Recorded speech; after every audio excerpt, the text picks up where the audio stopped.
Apple's smallest iPad might be about to get its biggest upgrade yet. After years of incremental refreshes, the iPad Mini 8, expected in 2026, could finally make the Mini feel modern again, with an OLED display, next-gen A-series power, more memory, and a refined design. But here's the big question. Can Apple keep that pocketable magic while giving it true flagship performance? Let's break down everything we now know about the iPad Mini 8. The iPad Mini has always been the device that punches above its size. From the start, it was the iPad you could slip into a jacket pocket or backpack and forget was there. It's been a pilot's cockpit screen, a student's notepad, and a gamer's portable console. But by 2024, the lineup started to feel a little behind the times. No promotion, no OLED, and silicon that trailed Apple's larger tablets. That's why the Mini 8 matters, because it's the only truly pure iPad left, compact, simple, and built for people who just want a capable tablet that travels anywhere. And now, Apple finally seems ready to give it the upgrades it deserves. Inside, the Mini 8 is expected to use the A19 Pro, the same chip that powers the iPhone 17 Pro and 17 Pro Max, released in September 2025. This isn't speculation anymore. We know what this processor can do. Built on TSMC's third-generation 3nm process, it pushes both performance and efficiency forward. The A19 Pro features 6 CPU cores, 2 performance and 4 efficiency, clocked higher than the A17 Pro, plus a redesigned 6-core GPU based on Apple's second-generation Metal FX architecture. In benchmarks, it delivers roughly 20% better CPU performance and up to 35% stronger GPU output, while staying cooler thanks to improved thermal management. The Neural Engine has also been boosted, allowing faster on-device machine learning tasks and real-time rendering in creative apps. Crucially, rumor consensus now points to Apple pairing the Mini 8 with 12 GB of unified memory, matching the iPhone 17 Pro. That's a huge deal. It means the Mini 8 won't slow down under heavy multitasking or large creative projects. In day-to-day use, that translates into smoother app switching and console-level gaming performance in a one-handed form factor. It's not just faster, it's more sustained performance, something earlier Minis couldn't maintain under heat. And because the A19 Pro focuses on efficiency as much as power, expect cooler operation, fewer throttling dips, and better battery life even when running demanding tasks. Now to the change most users will actually see. The iPad Mini 8 is widely expected to adopt OLED, supplied by Samsung. This is the biggest visual upgrade in the Mini's history. The display is tipped to grow slightly, from 8.3 to 8.7 inches, thanks to slimmer bezels, not a bigger body. That extra space, paired with OLED's perfect blacks and vibrant color, will make movies, games, and creative work far more immersive. Here's where things get interesting. The current consensus is that Apple will keep the 60 Hz refresh rate to save battery and cost. But after the base iPhone 17 received a 120 Hz display, many analysts believe Apple could surprise us with a bump to 90 or 120 Hz here as well. Even 90 Hz would make scrolling, drawing, and pencil input feel drastically smoother. Most sources expect Apple to use a single-stack LTPS OLED instead of the brighter dual-stack LTPO found in the iPad Pro, meaning peak brightness will be lower. Think around 800 nits typical, 1200 HDR. Still, compared with the Mini 7's LCD, the difference will be night and day. Apple will likely carry over its usual display perks: True Tone, Wide Color P3, HDR10 support, and anti-reflective coatings.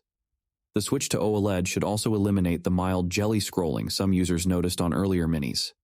Design changes will be subtle but meaningful. Expect the same flat-edge aluminum frame and Touch ID in the power button, but with slimmer bezels, a lighter chassis, and reworked thermals to manage the new chip's sustained output. The Mini 8 retains its USB-C port, now upgraded to USB 3.2 Gen 2 for faster file transfers and support for 4K display output. Wireless connectivity has been completely refreshed, featuring Wi-Fi 7 powered by Apple's new N1 chip and Bluetooth 6 for more stable, low-latency performance across audio and general device connections. For stylus users, nothing's being left behind. The Mini 8 supports both the Apple Pencil, USB-C, and the new Apple Pencil Pro, complete with hover detection, pressure sensitivity, and haptic feedback. Don't expect huge photography changes, and that's fine. The 12-megapixel rear and 12-megapixel ultra-wide front cameras will likely remain, with the front unit continuing to support center stage for dynamic framing and FaceTime. What improves is image processing. Thanks to the A19 Pro's updated ISP, you'll get faster HDR, better noise reduction, and cleaner 4K video. On audio, internal redesigns are rumored to make room for slightly larger speaker chambers, delivering a wider stereo field and fuller mid-range. Combined with the OLED's higher contrast, watching content or editing video on such a small device should feel dramatically more immersive than before. Apple is expected to move the Mini 8's base storage to 256 gigabytes, aligning it with the iPhone 17 series and reflecting the general shift across Apple's 2025 to 2026 portfolio. That finally eliminates the cramped 64 gigabyte and 128 gigabyte tiers from earlier minis. Battery life should improve modestly. Expect a roughly 20% larger cell, assisted by the A19 Pro's efficiency and OLED's per-pixel lighting. Together, they should deliver 10 to 12 hours of real-world use and significantly better standby performance. Charging stays on USB-C power delivery with support for up to 30 watts, meaning a 0 to 50% top-up in about 35 minutes. The goal is clear: a tablet you can toss in a bag for a weekend trip without worrying about finding a charger.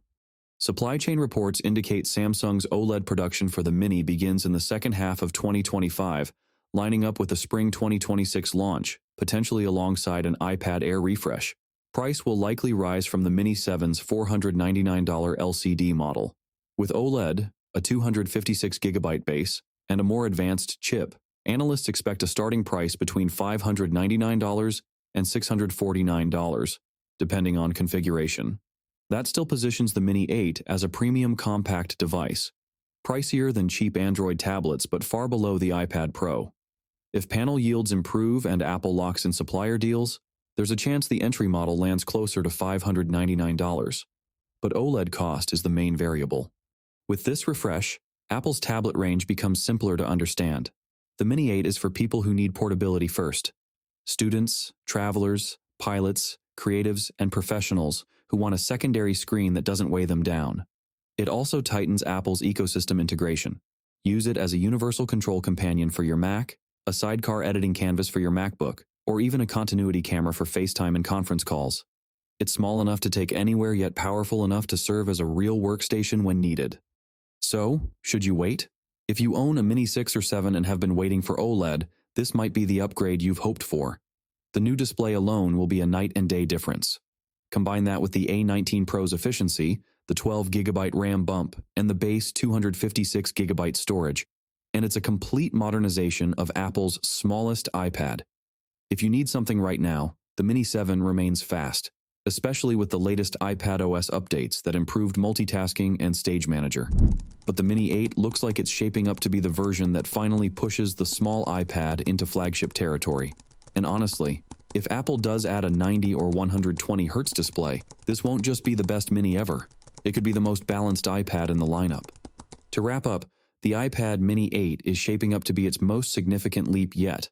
An 8.7-inch OLED display, a 19 Pro chip with 12 GB RAM, Wi-Fi 7, Bluetooth 6, USB 3.2 Gen 2, and a 256 GB base configuration, all packed into Apple's most travel-friendly design. It's an upgrade that feels long overdue. The only real question left is refresh rate. And if Apple brings 120 Hz to the Mini, it might quietly become the best iPad Apple makes. So what do you think? Will you wait for the Mini 8, or is the current Mini still enough for you? Let me know down below.